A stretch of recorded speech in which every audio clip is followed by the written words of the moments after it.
तेबे नवेम्बर 27 तारिख गुरुवार अर्थात आजिकार पाणीपाग अपडेट खबर आसी जाइछि।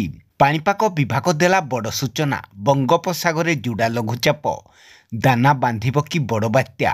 तेबे आज बात्यारे परिणत हेब आउ आगकू बढ़िब। तेबे स्टेट ऑफ मल्लिका संलग्न दक्षिण अंडमान सागर उपरे सदृश लघुचाप दक्षिण पश्चिम बंगोपसागर और श्रीलंका उपरे घूर्णिबल प्रभाव सृष्टि हेब लघुचाप आउ दुईटी सिस्टम अधिक घनीभूत हेबा संभावना रही बोली पाणीपाग विभाग कहिछि।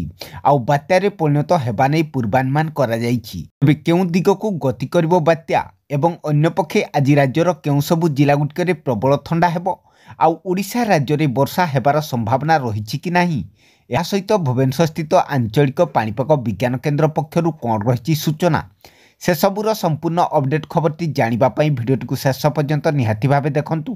आउ जदि ता पूर्वरु आम ओजीएन ओडिया न्यूज चैनल टी को एपर्यंत सब्सक्राइब करनथिले एबे ही सब्सक्राइब कर दियंतु आ पाखतुआ बेल आइकन टी को दबाई दियंतु आगकू मध्य एही परी पाणीपाग खबर गुडिक सर्वप्रथमे जानिबा पई। तेबे बात्या सेनेयार मालाक्का प्रणाली एवं संलग्न उत्तर पूर्व इंडोनेशिया उपरे गत 6 घंटा मध्यरे 11 किलोमीटर बेगरे पश्चिम दक्षिण पश्चिम दिगरे गति करिथिला एवं इंडोनेशिया उपकूल अतिक्रम करथिला। यार पवन बेग घंटा प्रति 70 रु 80 किलोमीटर रु 90 किलोमीटर पर्यंत टपिथिला। यह आज 27 नवेम्बर रे उत्तर पूर्व इंडोनेशिया उपकूलवर्ती अंचल गुड़िक उपरे केंद्रीभूत होइथिला, जहाँ दक्षिण पूर्व रे एक कार निकोबर द्वीपपुंजरु 730 किलोमीटर दक्षिण पूर्व रे अवस्थित रही। यह पश्चिम दक्षिण पश्चिम दिगकू गति करी 27 तारिख संध्या सुधा अर्थात आज संध्या सुधा बात्यार तीव्रता बजाई रखिबार संभावना रही बोली भारतीय पाणीपाग विभाग कहिछि। एहा परे परवर्ती 24 घंटा मध्यरे धीरे धीरे दुर्बल हेबा सहित पूर्व दिगकू पुनर्बार गति करिबार संभावना रही एवं आउ एक लघुचाप दक्षिण पश्चिम बंगोपसागर एवं संलग्न दक्षिण पूर्व श्रीलंका विषुव राष्ट्रीय महासागर उपरे थिबा स्पष्ट भाव में चिन्हित लघुचाप क्षेत्र में 26 नवेम्बर सकाल 8:30 समय सही अंचल में अवस्थित रही। यह प्राय उत्तर उत्तर पश्चिम आड़क गति करी आगामी 24 घंटा मध्य एक अवपात परिणत होबार संभावना रही।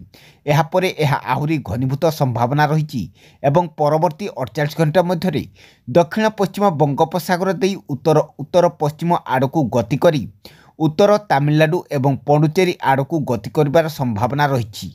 तेबे ओडिशा रे वर्तमान कौनसी वर्षार संभावना नहीं अर्थात लघुचाप प्रभाव में आसंता 5 दिन पर्यंत वर्षा हेबार संभावना नहीं, किंतु अन्यपक्षे आज ओडिशा रे प्रबल ठंडा अनुभूत हेबो बोली पाणीपाग विभाग पक्षरु सूचना दिया जाइछि। आउ प्रबल ठंडा हेबाकु थिबा जिला गुटिक मध्यरु कोरापुट जिले में 13 डिग्री सर्वनिम्न तापमात्रा रहिबो, भवानीपाटना रे 13 डिग्री, फुलबाणी रे 13 डिग्री, केन्दुझर रे 13 डिग्री, अनुगुल रे 13 डिग्री, राउरकेला रे 13 डिग्री, झारसुगुड़ा रे 13 डिग्री, सुंदरगढ़ रे 13 डिग्री, नवरंगपुर रे 14 डिग्री, ढेंकानाल रे 14 डिग्री, भद्रक रे 14 डिग्री, मयूरभंज रे 15 डिग्री, केन्द्रापड़ा रे 15 डिग्री, बालेश्वर रे 16 डिग्री, जाजपुर रे 16 डिग्री, कटक रे 16 डिग्री, झारसुगुड़ा रे 16 डिग्री, बलांगीर रे 15 डिग्री, रायगड़ा रे 15 डिग्री, नुआपड़ा रे 16 डिग्री, सम्बलपुर रे 16 डिग्री सर्वनिम्न तापमात्रा रहिबाकु थिबा बेले बाकी जिला गुडिकरे 19 रु 21 डिग्री सर्वनिम्न तापमात्रा रहिबो। तेबे आगकू 5 दिन पर्यंत राज्य रे प्रबल ठंडा जारी रहिबो बोली आंचलिक पाणीपाग विभाग पूर्वानुमान करछि।